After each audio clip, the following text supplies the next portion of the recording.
শিব ঠাকুরের আপন দেশে আইন কানুন সর্বনেশে।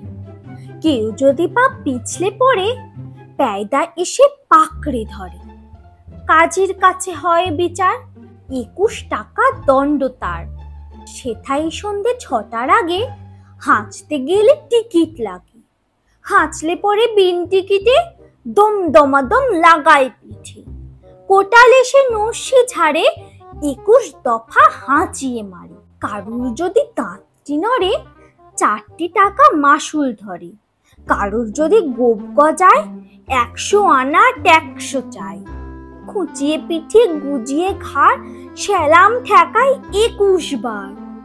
চলতে গিয়ে কেউ যদি চায় এদিক ওদিক ডাইনে বায়, রাজার কাছে খবর ছোটে, পল্টনেরা লাফিয়ে ওঠে। দুপুর রোদে ঘামিয়ে তাই 21 হাতা জল গেলায়। যেসব লোকে পদ্য লেখে, তাদের ধরে খাঁচায় রেখে কানের কাছে নানান সুরে নামতা শোনায় 100 উড়ে।